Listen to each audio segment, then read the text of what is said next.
Philippe Solers a consacré une bonne partie de sa vie à lire les auteurs de son temps, à écrire bien sûr, à lire les auteurs d'autrefois, à cultiver l'art d'être lui-même, d'être satisfait de lui-même.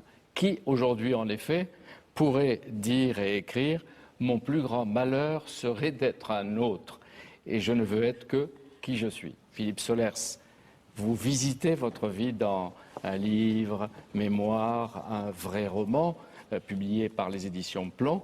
C'est à votre manière une sorte de jeu de miroir, un mélange de vérité, de sincérité, avec de nombreux masques, peut-être pour être démasqués. Nous allons essayer de le faire avec Monique Cantos-Perber. Alors, Philippe Solers, vous qui placez si haut dans votre panthéon, parmi d'autres, le marquis de Sade, et qui vous défendez la part secrète chez chacun de nous, voici avec Elisabeth Rodinesco, chez Albin Michel, la part obscure de nous-mêmes. C'est une histoire des pervers, ou des perversions, ou des deux. Est-ce qu'il ferait partie des pervers? Quelle question, non. Répondez, docteur. Non, mais vous trouvez qu'il est trop tendre comme provocateur pour être un pervers? Écoutez, c'est plus compliqué que ça. De toute façon, s'il est pervers, si je vous donne l'occasion de ce qui l'expliquer. est tout à fait possible, il fait partie des pervers sublimes dont j'ai parlé dans le livre, c'est-à-dire de ceux qui subliment leur perversion dans l'écriture et l'art. Voilà. Donc finalement, c'en est un. Mais heureusement, lui, il ne tue pas. Vous savez, c'est compliqué. Hein, oui. Ça dépend. Non, il ne tue pas, mais le marquis de Sade non plus. Hein. Ouais, sauf deux personnes. Non, Sade a tué personne, à ma connaissance. N'a tué personne. Il n'y a pas de crime de sang chez Sade. Là, écoutez, on va régler ça très vite. Le marquis de Sade. Bien. Voilà. J'étais très étonné de voir dans une interview récente de Paris Match, Catherine Millet, dont vous vous rappelez le livre, vraiment confession sur une vie sexuelle intense, dire que chacun avait ses interdits, qu'on ne pouvait pas faire n'importe quoi, que elle, par exemple, l'interdit suprême, c'était le lit conjugal, que si son compagnon venait là...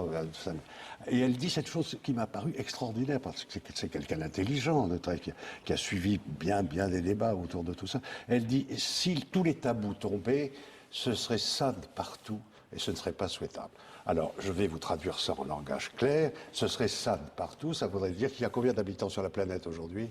6 milliards. 6 milliards. Il y aurait 6 milliards d'écrivains de ce niveau, ce qui serait peut-être souhaitable. Vous donnez comme une sorte de conseil ou d'avertissement. Vous dites, ne dites pas à la télé ou au magazine que je suis plongé dans Homère, Échille et Euripide, ou dans la Bible ou Zhuangzi. Ils me croient Cupide, coureur, pubard et noceur. Et c'est faux. C'est vrai pour eux. Oui. Ça, c'est la construction de l'image sociale qui met... Et dans quelle œuvre vous êtes plongé aujourd'hui? Là, en ce moment même, j'ai commencé un nouveau roman qui m'a saisi, comme ça. Et puis, j'orchestre un recueil d'essais, vous savez, il y a qui s'appelle La guerre du goût, qui est un gros livre. Un autre qui s'appelle L'éloge de l'infini, c'est un gros livre. Et là, j'en ai encore un très gros. Il y a Les femmes, un gros livre. Aussi. Voilà. Il peut être question de beaucoup de choses. Dans le livre, vous donnez des détails sur votre rythme de vie, votre manière de travailler, etc. Et vous dites le matin à 6h30. À l'heure où d'habitude les autres vont courir dans la forêt ou dans les bois, vous faites votre jogging, vous lisez. 6 heures réveil, au travail, très vite, hein, il faut se laver, il faut manger un peu. Voilà, vers 7h30, 8h, je suis déjà... Qu'est-ce que vous lisez? Vous citez une lettre de Voltaire, vous lisez Nietzsche et Tchéhomo, je sais. Qu'est-ce que vous lisez? Qu'est-ce que vous faites tous les matins, comme ça, pour vous entraîner?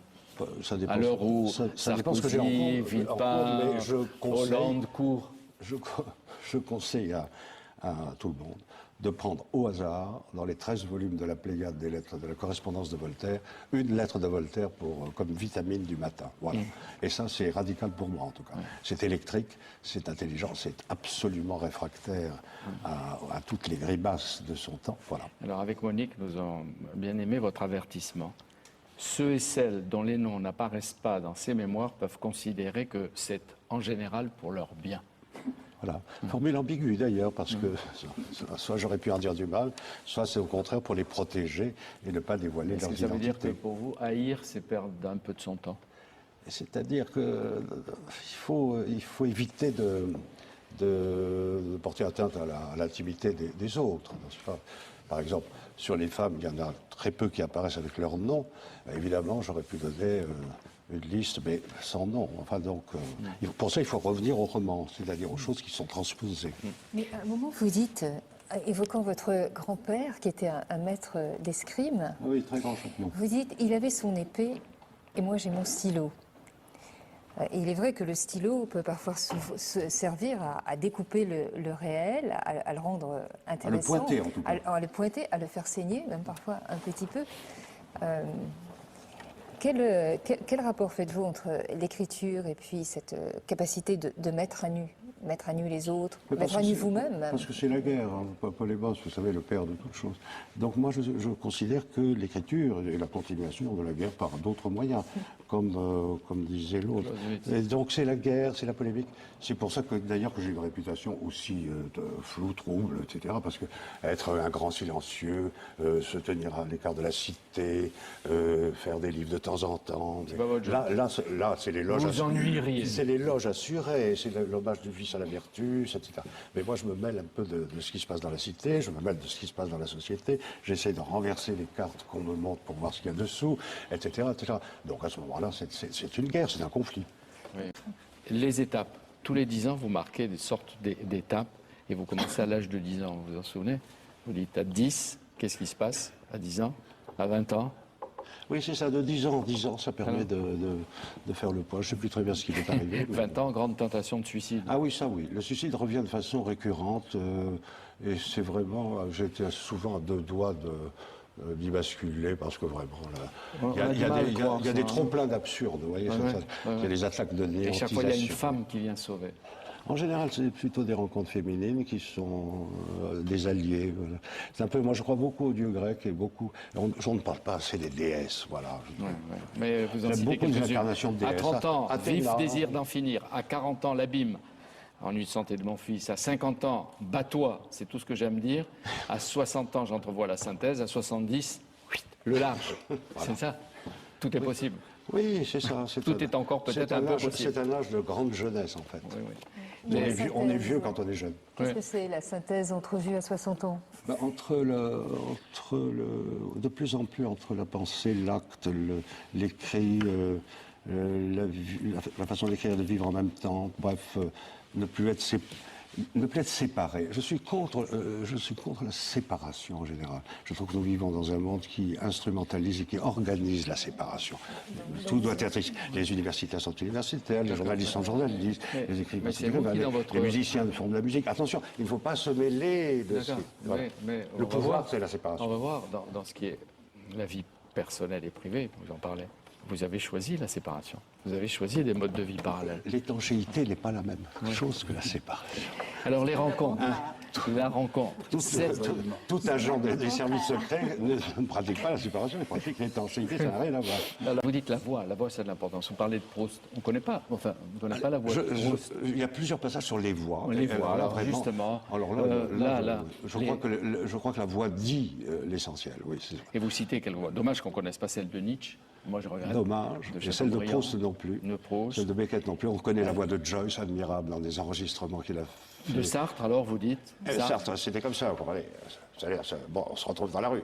Ah, voilà, d'accord. Bon, et Simone de Beauvoir? Simone de Beauvoir, une voix très désagréable, très désagréable. Hélas, non. Vous êtes en train de démythifier des grandes héroïnes, mais j'aime beaucoup Beauvoir, j'aime beaucoup tout ce qu'elle a fait et écrit, mais la voix n'était pas très... La meilleure voix que j'ai jamais entendue, parce qu'elle était douce, extrêmement précise, c'est Georges Bataille. Et puis alors la voix de Lacan, qui était quand même le plus grand théâtre que j'ai jamais vu de ma vie. Oui, la voix de Lacan, c'était... Il n'y a pas de doute. Et la voix retorse aux aguets, caustique, un grand professionnel comique. Oui, très drôle. Tous les gens en question sont très drôles. Leur délire en général, c'est très amusant, c'est très important. Oui, bien sûr. Non, mais Lacan était un grand fauve XVIIIe siècle. Enfin, libertin, son limite était 18e. Quand j'ai écrit ma biographie, je l'ai plutôt planté du côté du 18e que du 19e. Oui, planté, parce qu'il faut...